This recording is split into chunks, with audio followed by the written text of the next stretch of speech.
Hello everybody, MD Polo here at Range USA in Carmel, Indiana. Today with the Springfield Prodigy, and this is the 5-inch model. It's got an SRO on top from Trigicon. It's got the Dawson Precision Magwell, and we are shooting Blazer brass, and it is 124 grain. We're about 10 yards out, Atlas Gunworks mag, and let's see how it goes. My prior experience with the Prodigy wasn't really good, so this time is a second look, and then we'll go to the tabletop.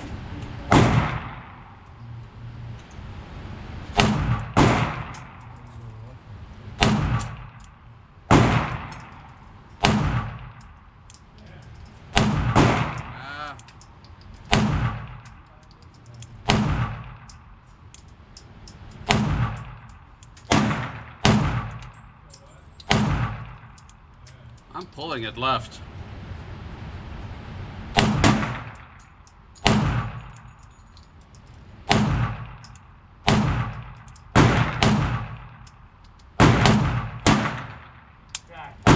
Nice flinch there to finish it up. Gun is unloaded. Around, see how we did. First shots of the day, completely cold. We're a little bit past 10 yards on that one.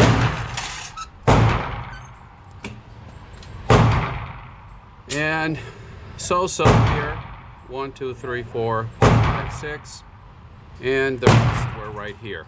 Good. First shots, round 2 with a Springfield Prodigy 5-inch SRO. Now let's go to the tabletop.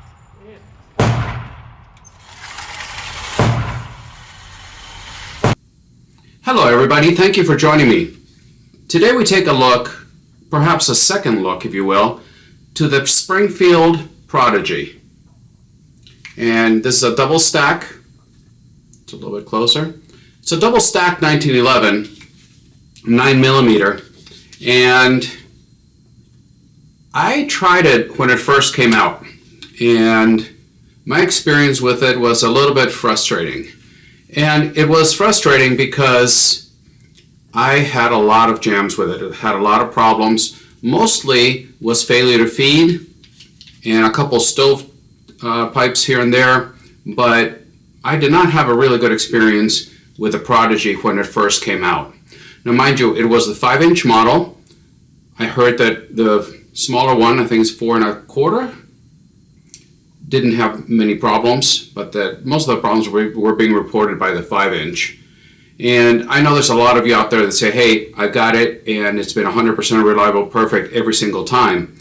And that's where this comes in, because after those problems that I mentioned to you, I was kind of cold on this, although I thought it was a very good idea by Springfield to come in with what looked to be a quality gun with a very attractive price.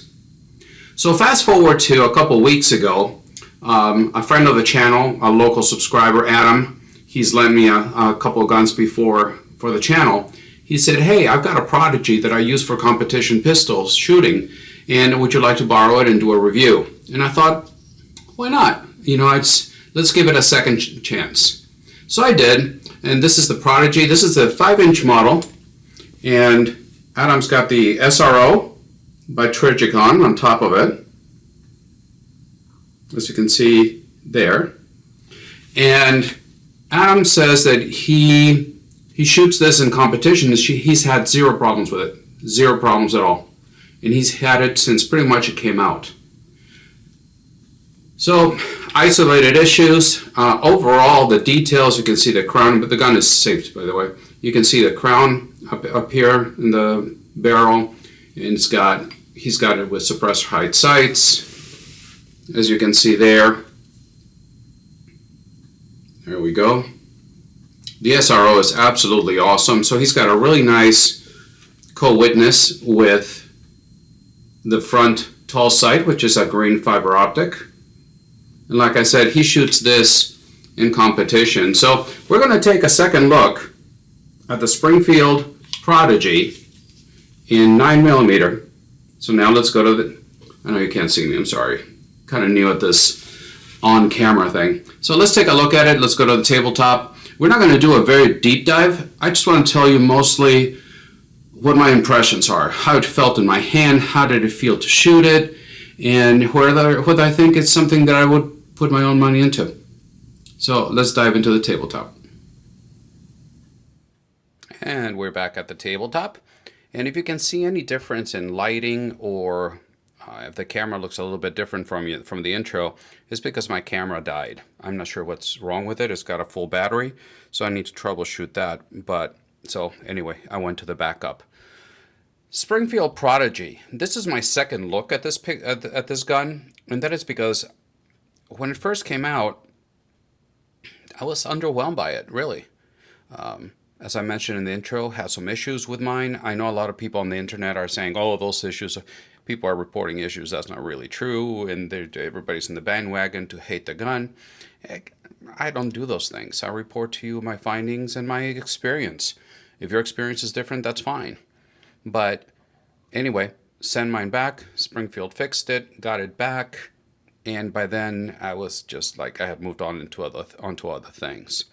And it wasn't until Adam, a friend of the channel, a local subscriber, said, hey, I've got a Prodigy, would you like to take a look at it? I said, sure. When we met over at Range USA in Carmel, he said he's had this since they came out. So he's had it for quite a while now. It is the 5-inch model, and he's had zero problems with it, he says. Now, he does a lot of local competition shooting, which is pretty cool. And this is one of the guns that he uses for competition. As you can see, this gun has been used. You can see in the grip, you can see there is wear on the grip. So if you're wondering how the Prodigy's grip is going to hold up, this will give you a good idea, because this is a nice, well-used gun that has been used for competition. As you can see there, the grip. So I think he said he's pushing about 1,500 or 2,000 rounds through this Prodigy. And this is the 5-inch model, so the same one that I had issues with. But like I said, he reports zero issues, and that's very, very good to hear. He's got the Trigicon SRO, with one of my favorite red dots, so with suppressor height sights, blacked out in the rear. Let the focus catch up. There you go.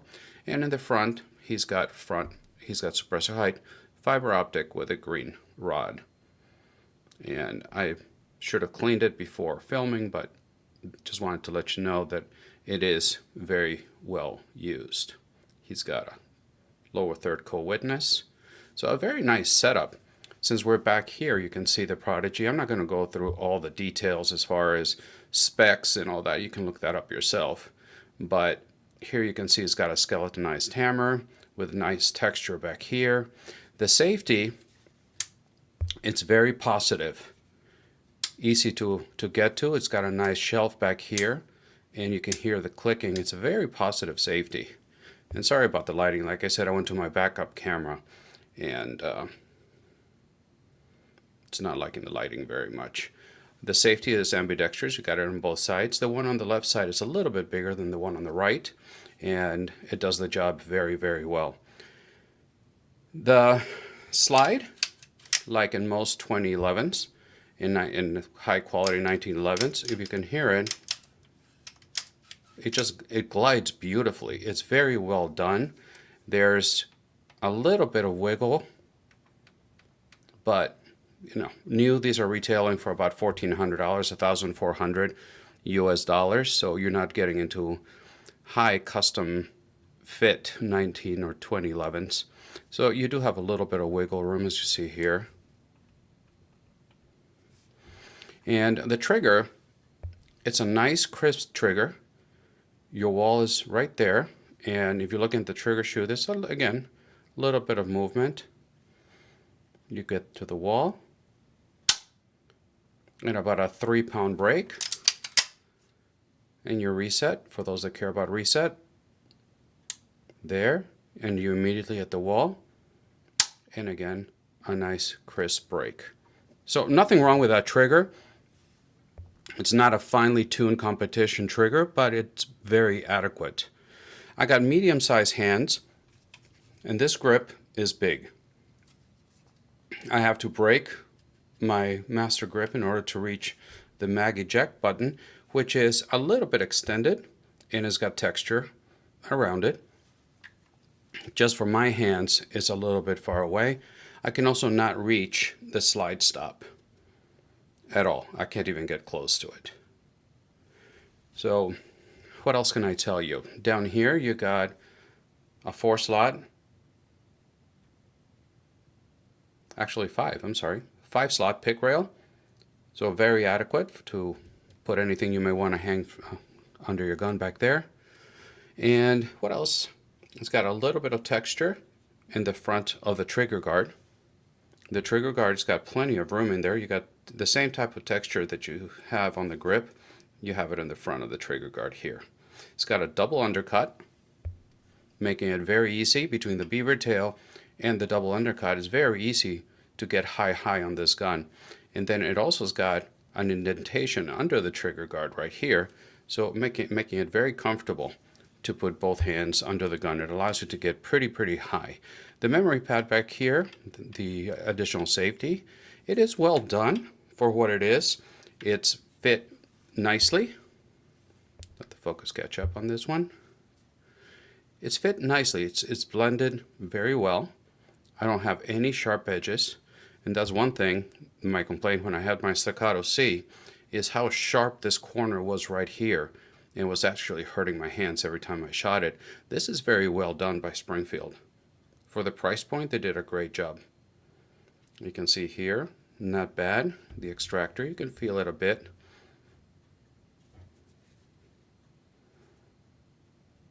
It's not a direct mount, the SRO. It's not a direct mount. It does require a plate. The mag release, it's reversible.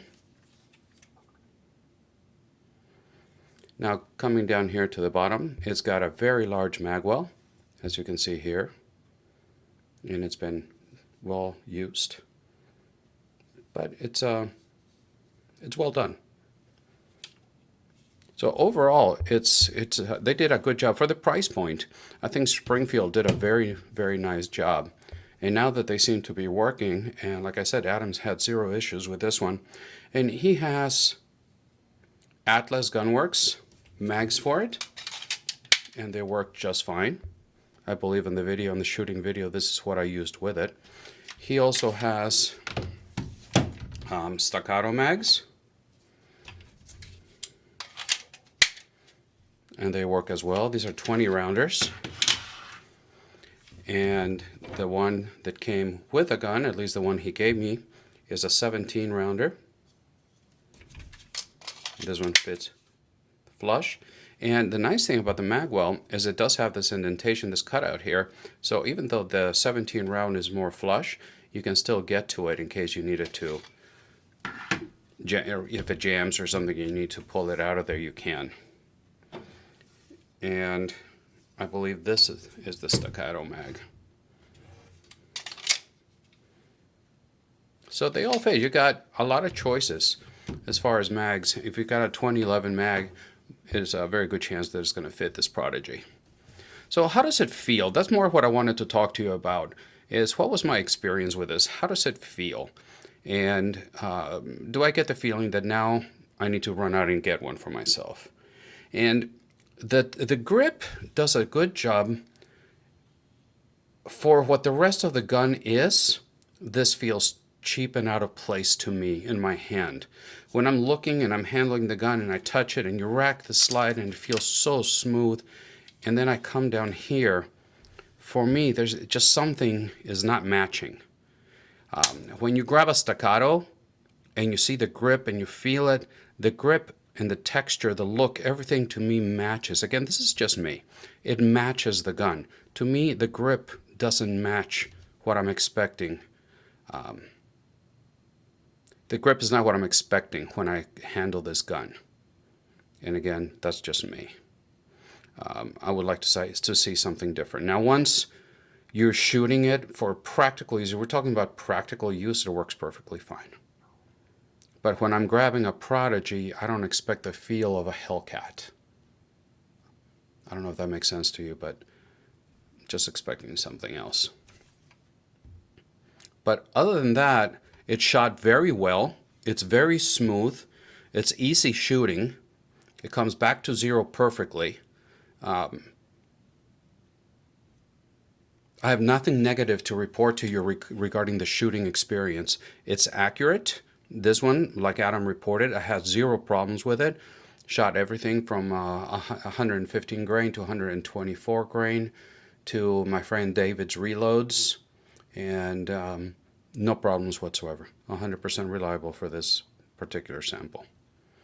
So does it make me want to run out and buy one now? No, not really. To be honest with you, I'd rather save an extra $300, $400, $500 and buy a Staccato and get the whole package the way I want it. I think the Staccato is worth a lot more as far as quality is concerned. The whole package to me is more attractive than, come on, focus, than the Prodigy.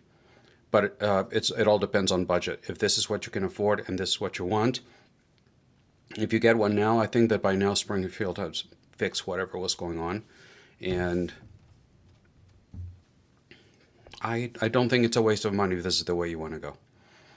So that's just what I wanted to share with you. I hope it made sense.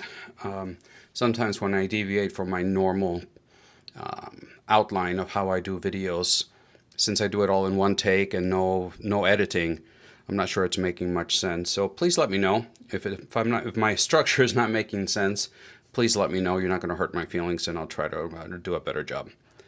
So let me know what you think about the Prodigy. Do you have one? Have you had issues? Were they fixed if you did have issues? And if you haven't had any issues, I'd like to know what your experience is. And if knowing what you know, would you buy it again?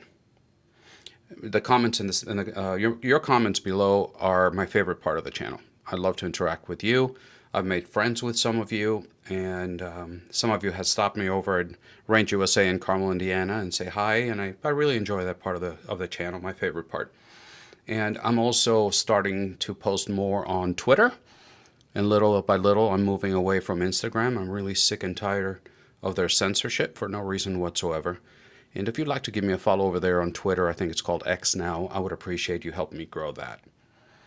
And always remember that I upload videos on Friday mornings, when I can on Wednesday mornings as well. I thank you very much for your time. Thank you, Adam, for lending me the gun. And until the next time, God bless.